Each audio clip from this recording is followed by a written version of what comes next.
So hi guys, welcome back to another new video. మీరు చూస్తున్నారు looming గెరేజాన్. మీకు తెలుసో లేదో మన వరల్డ్లో చాలా కంట్రీస్లో దేవుడిని మొక్కటం మానేశారంట.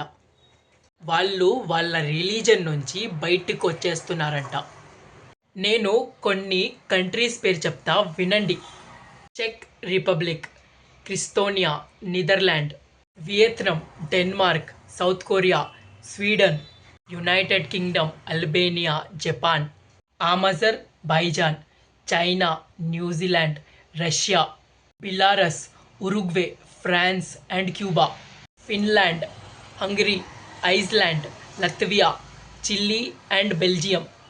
ఈ అన్ని కంట్రీస్లో 50-70% అందరూ రిలీజన్స్ వదిలేశారంట. ఇక్కడైతే ఉత్సవాలు, ఊరేగింపులు, సంబరాలు ఏమీ లేవంట. ఇలా దేవుడిని వదిలేసిన కంట్రీస్ క్రైమ్ రేట్ చూడండి చాలా తక్కువ ఉంటాయి. Assaulting, burglaries, kidnapping, robberies and murders, ఇవి అన్నీ మనకి మతపరమైన దేశాల్లోనే ఎక్కువ జరుగుతూ ఉంటాయి. ఎందుకంటే దేవుడి కోసమే దేశాలు ఎప్పుడూ కొట్టుకొని చస్తూ ఉంటాయి. అన్ని మతాలు మానవ శాంతి కోసమే అని అంటారు. కానీ మనకి వార్స్ కన్నా ఈ రిలీజన్ వార్లోనే ఎక్కువ జనాలు చనిపోయారంట. మన ఇష్టమైన దైవాన్ని ఎవరైనా తక్కువ చేసి మాట్లాడితే వాళ్ళని నరకాలని అనిపిస్తుంది. ఆ నరకాలి అని ఆ కోరిక ఈ మతం నుంచే పుడుతుంది. People will become violent because of God. ఎంత పెద్ద రిలీజన్ అయితే అంత పెద్ద యుద్ధాలు చేస్తారు. ఎంత పెద్ద దేవుడైతే అంత పెద్ద మర్డర్స్ జరుగుతాయి. మనకి ఎంత పెద్ద రిలీజన్ అయితే అంత పెద్ద యుద్ధాలు చేస్తారు. ఎంత పెద్ద దేవుడైతే అంతమందిని చంపేస్తారు. చిన్న దేవుడైతే చిన్న మర్డర్ జరుగుతుంది. అదే బిగ్గెస్ట్ కరప్షన్ అన్ని బిగ్గెస్ట్ టెంపుల్స్లోనే జరుగుతాయి. మన అందరము వెళ్ళేది గుడికి మనశ్శాంతి కోసం. అయితే మనశ్శాంతి లేనోళ్ళ అందరము గుడికి వెళ్తామనేదే అర్థం.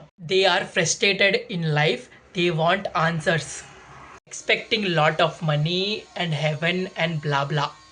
So already they are frustrated. So అలాంటి వాళ్ళని గెలికితే దే బికమ్ మోర్ వైలెంట్. నా మాటలు కొంతమందికి కోపాలు తెప్పిస్తాయి. నేను చెప్పేది అదే. కోపం వస్తుంది ఏంటి అని ఆలోచించండి. దేవుడు పుట్టిందే మన కోసం, మనల్ని కాపాడటానికే అని మీరు నమ్మితే ఆయన పని ఆయన చేసుకుంటాడు. మనకెందుకు ఈ టెన్షన్? మన పని మనం చేసుకుందాం. పనే దైవం. మనము దేవుడికి దూరంగా ఉంటే సంతోషించేది దేవుడే. ఇది అందరూ ట్రై చేయండి. ఈ వీడియో మీకు నచ్చినట్టయితే please like and share and subscribe చేయడం మర్చిపోవద్దు.